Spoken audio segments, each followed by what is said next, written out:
साल 2029। आप क्या खाएंगे ये आप डिसाइड नहीं कर सकते।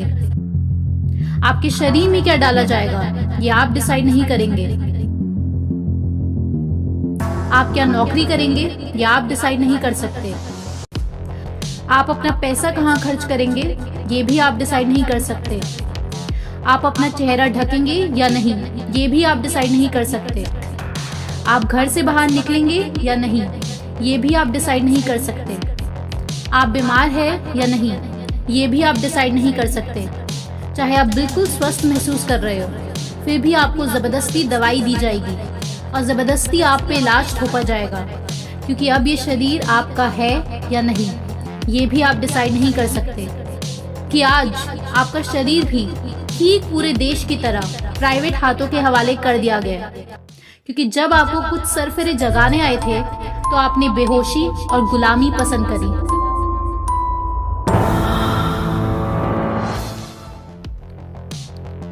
साल 2021। दुनिया भर में किसी चीज के खिलाफ लाखों करोड़ों लोग आवाज उठा रहे थे। ये आवाजें भारत देश में लोगों को ना सुनाई दे इसके लिए मीडिया पूरी सेंसर्ड और कंट्रोल की जा चुकी थी। जो डरावना प्लान 2016 में ऑन रोड आ चुका था इलेक्टोरल बॉन्ड, डीमोनेटाइजेशन और आधार कार्ड की मदद से, जिसमें अहम रोल नंदन निलेकनी नाम के इंसान ने प्ले किया था, वो अब अगस्त 2021 में फाइनल रूप ले चुका था। इंडियन गवर्नमेंट ने 2 अगस्त 2021 को इंडियन डिजिटल करेंसी लॉन्च कर दी थी, ई-रूपी नाम की। ये ई-रूपी डिजिटल करेंसी कुछ ऐसी थी कि इसमें आपके खाते में पैसा तो डाला जाएगा लेकिन खर्च सिर्फ वही होगा जहां सरकार चाहेगी। अगर पनीर टिक्के का पैसा है तो फिर वो पैसा वहीं खर्च किया जा सकता है। और ये एक बहुत ही बड़ा शॉकिंग डिसीजन था इस गवर्नमेंट के पिछले डिसीजंस की तरह।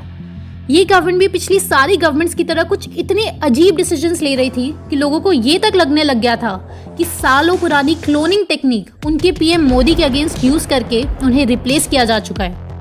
किसान परेशान थे, स्टूडेंट्स परेशान थे, डॉक्टर्स परेशान थे, टीचर्स परेशान थे, फौजी परेशान थे, बैंक के कर्मचारी परेशान थे, गरीब जनता परेशान थी, अमीर जनता परेशान थी। साल 2022। देश में नौकरियां अधिकतर खत्म हो चुकी थी। इनकम के सोर्स ये डीबीटी और डिजिटल ई-रूपी जैसी स्कीम्स बन चुके थे और लोगों को सरकार की ऐसी स्कीम्स की आदत पड़ चुकी थी जिसमें इंसान खुद से डिसाइड नहीं कर सकता था कि पैसा कहाँ खर्च करना है, बल्कि सरकार ये बता रही थी। इन चीजों को लेकर प्रोटेस्ट और भी भयानक रूप ले चुके थे, लेकिन दूसरी तरफ कुछ लोगों को ये स्कीम एकदम परफेक्ट दिख रही थी और 2 पक्ष के लोग आपस में लड़ रहे थे और यह आपस की लड़ाई और नफरत किसी का भोजन थी। साल 2023। दुनिया भर में बढ़ती हुई प्रोटेस्ट को कंट्रोल करने के लिए बहुत खतरनाक टेक्नोलॉजी आ चुकी थी जिसका नाम था एक्टिव डिनायल सिस्टम, जिसमें रेडिएशंस की मदद से, ठीक वही रेडिएशंस जो 5G में यूज की जाती है, प्रोटेस्टर्स पर उसकी मदद से अटैक किया जाता था। ये टेक्नोलॉजी भी बहुत सालों पहले आ चुकी थी लेकिन बेहोश लोगों को इसकी भनक तक नहीं थी। साल 2024। दुनिया भर के हर कंट्रोल मीडिया चैनल्स पर ये 2400 घंटे दिखाया जा रहा था कि पृथ्वी पर बहुत बड़ा खतरा मंडरा रहा है और वो खतरा था ग्लोबल वार्मिंग का। ठीक 2020 की तरह एक्सट्रीम रिस्ट्रिक्शंस लगा दिए गए थे इंसानों पर और इंसानों की पूरी आज़ादी छीन ली गई थी। कौन इंसान कितनी बिजली यूज कर सकता है उसकी लिमिट डिसाइड कर दी गई थी। पेटेंट नंबर WO2020060606 जो कि माइक्रोसॉफ्ट की पेटेंट कराई हुई टेक्नोलॉजी है, इसमें सिर्फ तभी आपको पैसा दिया जाएगा जब आप ऑर्डर किया हुआ काम पूरा करेंगे। उसके थ्रू इंसानों की बिजली, पानी, खाना, दवाई दी जा रही थी। किसान पूरी तरह बर्बाद हो रहा था क्योंकि एग्रीकल्चर से मीथेन और CO2 एक्सेस में बिल्डअप हो रहा था जिससे ग्लोबल वार्मिंग हो रही थी। ये फंडेड रिसर्च से साबित किया जा चुका था और इसका सोल्यूशन ले आया था ब्लैक 2 तरीकों से। पहला, जेनेटिकली मॉडिफाइड सीड्स, जो कि एक टाइम पे फैक्ट था कि कैंसरस है, वो गैस लाइटिंग की मदद से हेल्दी साबित किया जा चुका था और देशों पर थोप दिया जा चुका था क्योंकि अधिकतर रिसर्च इंस्टीट्यूट, साइंटिफिक और medical journals, international health organisation, Monsanto, Bayer, John Deere, Svalbard seed vault, CGIAR सब फंडेड थे एक बंदरों के ग्रुप के द्वारा जिसका फेस था ब्लैक। और दूसरी टेक्नोलॉजी जो ग्लोबल वार्मिंग को कंट्रोल करने के लिए लाई गई थी वो थी जियो इंजीनियरिंग, जिसमें सूरज की किरणों को पृथ्वी पर पड़ने से रोक दिया जाता था क्लाउड सीडिंग की मदद से। ये भी एक टाइम पे प्रूवन डेडली थी लेकिन मास हिस्टीरिया का यूज करके सही साबित की जा चुकी थी।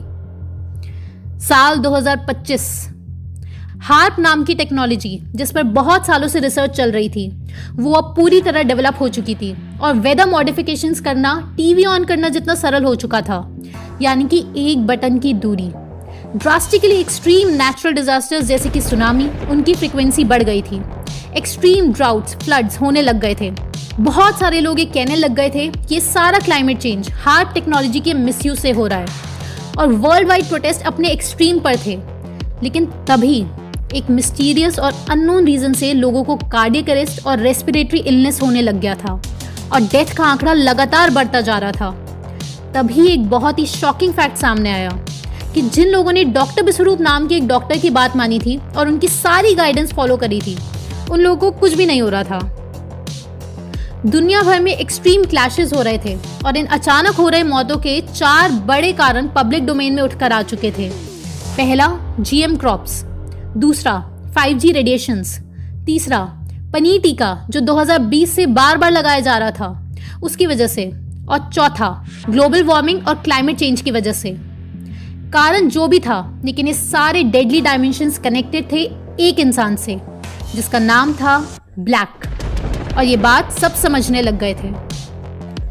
साल 2026, ये पहला साल था जब पृथ्वी की पॉपुलेशन डाउनवर्ड ट्रेंड पकड़ चुकी थी, यानी कि वर्ल्ड पॉपुलेशन गिरने लगी थी। और एक बहुत ही डेंजरस फैक्ट, 50 सालों से दबा हुआ सीक्रेट पब्लिक डोमेन में आ चुका था, और वो था जॉर्जियन गाइडस्टोन्स। ये एक पत्थरों का समूह था जो आरसी क्रिश्चियन नाम के इंसान ने जॉर्जिया नाम के शहर में खड़े करवाए थे सन 1980 में। और इस पर एक बहुत ही दहशत भरी बात लिखी हुई थी कि पृथ्वी की पॉपुलेशन सिर्फ 50 करोड़ होनी चाहिए। और उससे भी डरावनी बात कि आज तक किसी को नहीं पता कि आरसी क्रिश्चियन कौन है। ये 50 करोड़ जनसंख्या की बात 8 अलग अलग भाषाओं में उन ग्रेनाइट के पत्थरों पर लिखी हुई थी और पूरी दुनिया की जनसंख्या इसी ओर बढ़ रही थी। जो लोग पहले बेहोश थे, भूखमरी और गुलामी ने उन्हें भी आखिरकार जगा दिया था। लव का इमोशन फिर से पावरफुल साबित होने लगा था हेट्रेड के इमोशन से। अब बचे कुछ लोग साथ आकर इकट्ठा होने लगे थे इस international one world, one governance, one bank, get CG 1 के खिलाफ। साल 2027, जो यूथ जनता थी जिन्हें स्कूल जाने का मौका नहीं मिला था, जिन्हें लगता था कि कंप्यूटर ही दुनिया है, जिनके सोशल बॉन्डिंग के कॉन्सेप्ट्स को कमजोर बना दिया गया था, वो अपने माँ बाप को वहमी समझने लगे थे। और सरकार जो पनीर टीका उन पर लगाती थी उसे वो बैंक्स की तरह एक गवर्नमेंट की फैसिलिटी समझने लग गए थे। जो वन गवर्नमेंट उन्हें WO 2020 060606 की मदद से ऑर्डर्स देती थी, उसे वो अपनी ज़रूरत समझने लगे थे। जैसे एक समय पहले स्कूलों में अंग्रेजी शिक्षा को ज़रूरत माना जाता था। और आखिरी गेम, साल 2028, सारे काम आर्टिफिशियल इंटेलिजेंस और आर्टिफिशियल अवेयरनेस कर रही थी। जेनेटिकली मॉडिफाइड क्रॉप्स के साथ साथ जेनेटिकली मॉडिफाइड बेबीज का ट्रेंड आ चुका था क्रिस्पर टेक्नोलॉजी की मदद से। 9-10 साल की उम्र से ही बच्चों में प्यूबर्टी होने लगी थी और साथ ही इसी उम्र में ही इंसानों को लाइफ लॉन्ग डिजीजेस घेर लिया करते थे, जिस कारण से दवाइयों पर डिपेंडेंसी छोटी उम्र से ही हो जाती थी। और ये दवाइयों को हासिल करने के लिए गवर्नमेंट के रूल्स फॉलो करने होते थे ताकि गवर्नमेंट फ्री वाउचर निकाले डिजिटल करेंसी के माध्यम से, और लोग इसे अपना राइट मानकर खुशी खुशी मान लेते थे। लेकिन एक बार फिर इंसान अननोन और मिस्टीरियस कारण से मरने लग गया और पॉपुलेशन बहुत तेजी से घटने लग गई थी, और साथ ही पृथ्वी पर वो चीज एंटर कर गई जिसकी उम्मीदें पिछले 20 सालों से लगाई जा रही थी, एलियंस।